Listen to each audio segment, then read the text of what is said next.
Today we're going to do the crunch stitch. This was taken from Pinterest, and the person credited for this is the Nordy Hook. Hope I'm saying that correctly. I had to vary it a little bit.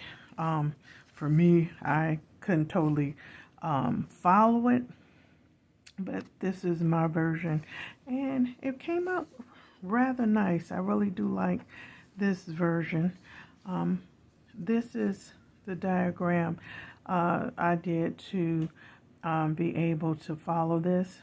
I varied it in the way that the first row I did 20 chains, which with this you have to work in even stitches, and I added an additional one to make sure that I had 20. So I started with 21 chains. I skipped one and went into this second chain right here, and I did single crochet. That works better for me than just working in just a regular chain, since this is my first time doing this stitch.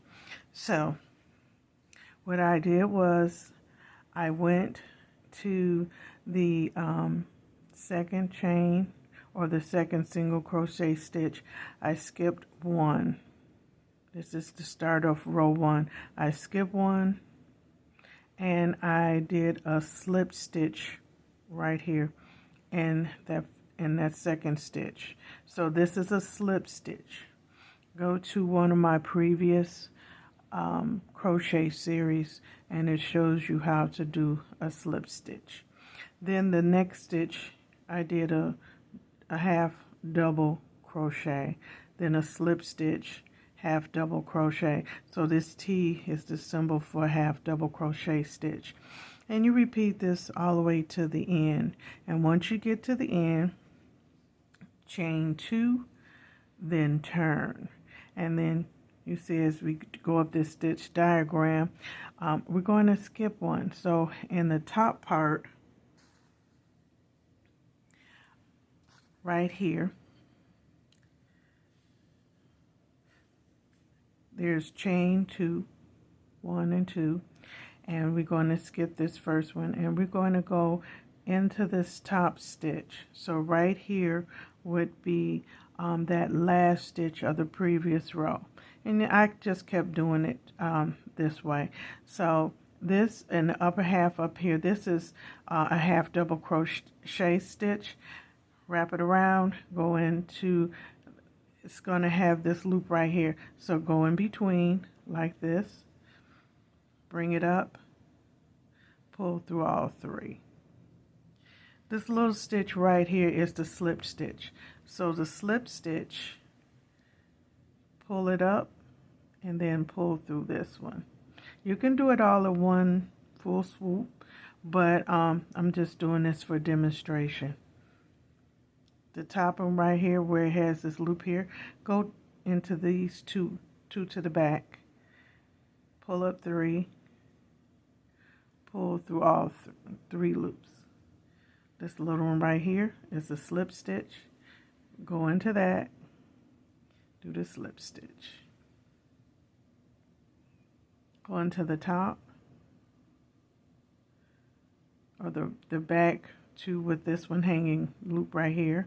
That way you know you're in the right place, and pull through all 3. Slip stitch, half double crochet.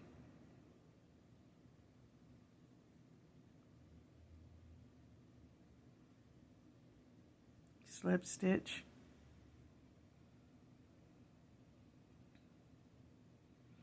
half double crochet. Don't go into this one, go in the back 2.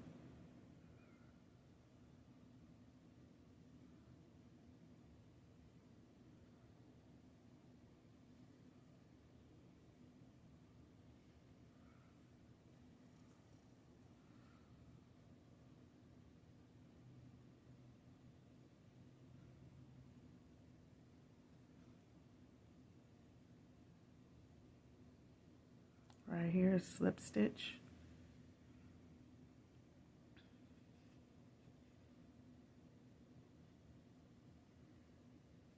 Go, bring that loop down and go through to the back 2.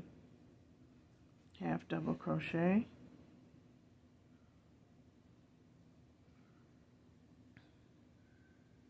Oops, didn't get that last one. Sorry. Slip stitch, that little one, sloping down.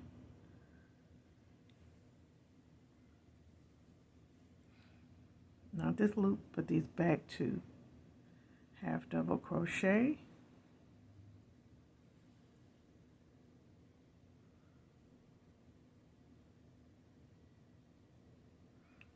Yeah, this yarn is a little slippery. Okay. And this little one right here, go in those 2. That's your slip stitch from previous row.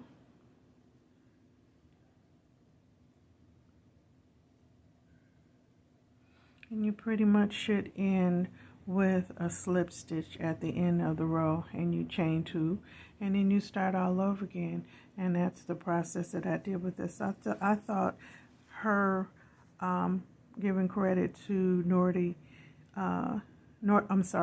Cook. This is such a pretty stitch, but I just had to vary it just a little bit so that I could do it. But it's really a very simple stitch, but very, very pretty. And you can use this for a lot of different things.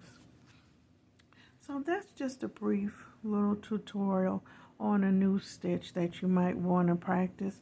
And you will find this on Pinterest. And I'll put the down below their information so you can see how they did it with their tutorial. But I had to just change it for me just a little bit, but this is the results. So I'll see you again next week with another tutorial. And my name is Pam Brown from TMP Handmade Collection. Have a great day, guys.